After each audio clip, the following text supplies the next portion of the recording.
पर सुबह 7 बजे इनकम टैक्स ने छापेमारी की। इस छापे में इनकम टैक्स विभाग को क्या मिला, हमारे संवाददाता सगाई राज बता रहे हैं। कर्नाटक ऊर्जा मंत्री डीके शिवकुमार पर आईटी रेड का उड़कंप मचा गया है। डीके शिवकुमार के घर और ऑफिस के ऊपर आईटी का रेड सुबह 7 बजे शुरू हुआ है। आईटी विभाग के 50 लोगों की टीम ने शिवकुमार के बेंगलुरु और दिल्ली के घर के अलावा ईगल्टन रिसोर्ट पर भी रेड की। रेड के दौरान शिवकुमार ईगल्टन रिसोर्ट पे थे। शिवकुमार पर इस रिसोर्ट में गुजरात कांग्रेस एमएलए की देखे रखे की जिम्मेदारी है। कांग्रेस ने इसे बदले की कार्रवाई बताया है। अभी फिलहाल डीके शिवकुमार को आईटी ऑफिशियल्स के हैंडओवर में है और कभी भी डीके शिवकुमार इस घर में मौजूद हो गए आईटी ऑफिशियल्स के साथ इंट्रोगेशन परस्यू करने के लिए। कैमरामैन हरीश सुब्रमण्यम के साथ सगाई राज, इंडिया न्यूज, बेंगलुरु। और चलिए आपको बताते हैं कि कौन है ये डीके शिवकुमार, जिनके ठिकानों पर आज इनकम टैक्स विभाग ने छापे मारे।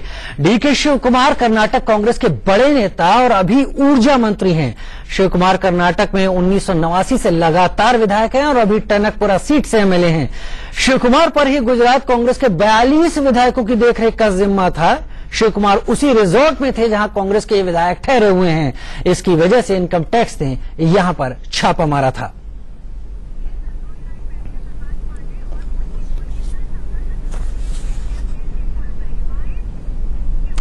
और इस तमाम घटनाक्रम पर नजर रखने के लिए हमारे दो साथी हमारे साथ जुड़ रहे हैं। पुलकित नागर हमारे साथ जुड़ रहे हैं सफदरजंग एनक्लेव से, जहां डीके शिवकुमार का घर बताते हैं, और साथ में हमारे सीनियर एडिटर प्रकाश पांडे जुड़ रहे हैं विजय चौक से। सबसे पहले पुलकित, आपके पास चलते हैं। क्या कार्रवाई अब तक जारी है और क्या ताजा जानकारी सफदरजंग एनक्लेव से आपके पास है? बिल्कुल, कार्रवाई भी जारी है। आप ये देख सकते हैं सुरेंद्र कुमार, ये चौथी मंजिल पर इनका घर है और जहां पर अभी थोड़ी देर पहले भी करीब 5 से 6 इनकम टैक्स के अधिकारी ऊपर गए। उनके हाथ में कुछ एनवलप, कुछ एक मशीन सी, छोटी सी भी मशीन थी, शायद हो सकता है पेपर की जांच के लिए हो। अगर आप ऊपर देखेंगे चौथे फ्लोर पर जिस फ्लोर की लाइट जली हुई है वहीं पे ही इनकम टैक्स के अधिकारी मौजूद हैं और घर के अंदर छापेमारी चल रही है। इस इलाके में जो सफदरजंग एनक्लेव है, यहाँ पर शिव कुमार के करीब 2 घर बताए जा रहे हैं जहां पर इनकम टैक्स की छापेमारी चल रही है। और पूरे दिल्ली के अंदर 3 ठिकाने हैं। आरके पुरम में भी एक घर है जिसमें इनकम टैक्स की टीम पहुंची है और ये भी उन्हीं का घर बताया जा रहा है। जैसे कि आप यहाँ पे देख रहे हैं सुरेश कुमार, जो उनके भाई हैं शिव कुमार के, उनके घर की ये तस्वीरें हैं। जी, तो इस वक्त छापेमारी की कार्रवाई सफदरजंग एनक्लेव में लगातार चल रही। सीनियर एडिटर प्रकाश पांडे हमारे साथ जुड़ रहे हैं विजय चौक से। प्रकाश जी, लगातार संसद में हंगामा हुआ, राज्यसभा स्थगित भी हो गई। यहां पर दरअसल टाइमिंग की बात दोनों ही पक्ष कर रहे हैं। सरकार को क्या पता नहीं था कि ये टाइमिंग गलत है, मामला पहले से चल रहा है, और आनंद शर्मा भी टाइमिंग के साथ स्पेस की बात करते हैं। क्या कुछ आपको समझ में आ पा रहा है आज जो भी संसद में हुआ?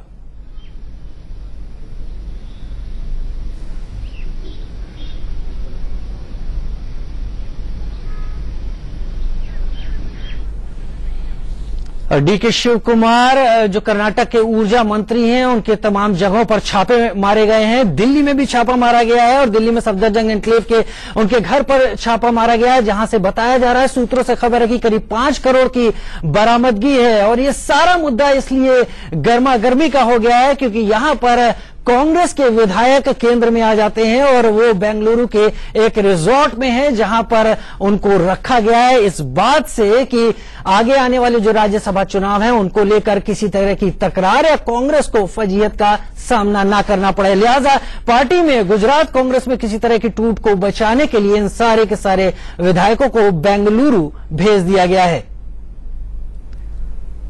तस्वीरें इस वक्त जो आप अपने टीवी स्क्रीन पर देख पा रहे हैं, ये ईगल्टन रिजॉर्ट पर छापे की हैं, जहां पर छापा पड़ा बेंगलुरु के उस ईगल्टन रिजॉर्ट पर, जो कि डीके शिवकुमार, जो कि ऊर्जा मंत्री है कर्नाटक के, उनके भाई डीके सुरेश का संसदीय क्षेत्र में ये इलाका पड़ता है, ईगल्टन रिजॉर्ट, जहां पर आईटी विभाग ने छापा मारा। प्रकाश पांडे हमारे सीनियर एडिटर हमारे साथ जुड़े हुए हैं। प्रकाश जी, टाइमिंग की बात दोनों पक्ष कर रहे हैं। सरकार को भी तो पता था, ये मामला पहले से चल रहा है कि ये टाइमिंग गलत हो सकती है। हंगामे का अंदाजा रहा होगा सरकार को, और आनंद शर्मा भी इस बात पर जोर देते दिखे कि ये टाइमिंग ही अपने आप में संशय और शक पैदा करती है। देखिए, कांग्रेस तमाम आरोप लगा रही, टाइमिंग की बात कर रही, लेकिन सरकार ने अपनी तरफ से साफ कर दिया था। पर राजीव, मैं आपको इससे भी पहले पिछले दिनों ले चलता हूं। ये स्थितियां तभी बनने लग गई थी जब शंकर सिंह वघेला ने साफ तौर पर पार्टी से विद्रोह कर दिया था, तभी माहौल इस तरह का बनने लगा था। और शंकर सिंह वघेला काफी मजबूत पार्टी के लीडर गुजरात में माने जाते हैं, जिनका कांग्रेस में आने के बाद कांग्रेस का थोड़ा बहुत वजूद बढ़ा था। उनके साथ लगभग 13 से 14 विधायक थे। तो जब ये स्थिति बनने लगी कि 6 विधायक पहले ही पार्टी छोड़ के बीजेपी में शामिल हो गए, तो कांग्रेस में खलबली मची कि अब अगर ये 6 जा रहे हैं तो बाकी भी किसी वक्त जा सकते हैं। ऐसे में आनन फानन में अहमद पटेल ने तुरंत जो है अपने बाकी बचे विधायकों को, क्योंकि उनको 46 विधायक चाहिए थे, उनके लिए नाक की लड़ाई है।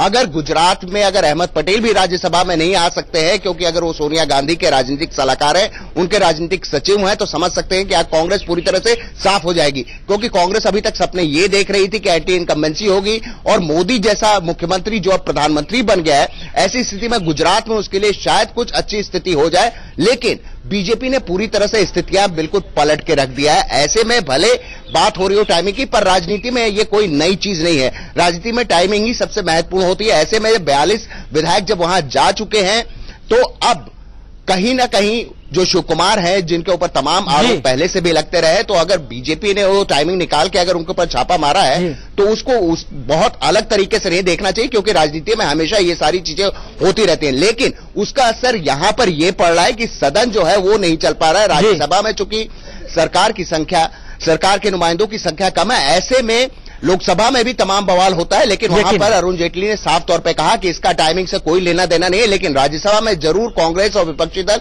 इसमें सफल हो जाते हैं कि सदन जो है लगातार बाधित हो रहा है। फिर से 3 बार बाधित होने के बाद 2 बजे तक के लिए एडजर्न कर दिया गया और जो स्थिति बनी हुई है, भले ही जेटली कहें कि टाइमिंग से कोई लेना देना नहीं, लेकिन आपने सही कहा कि टाइमिंग ही सबसे ज्यादा महत्वपूर्ण होती है राजनीति में, और शायद इस वक्त वही चरम पर है। बहुत शुक्रिया।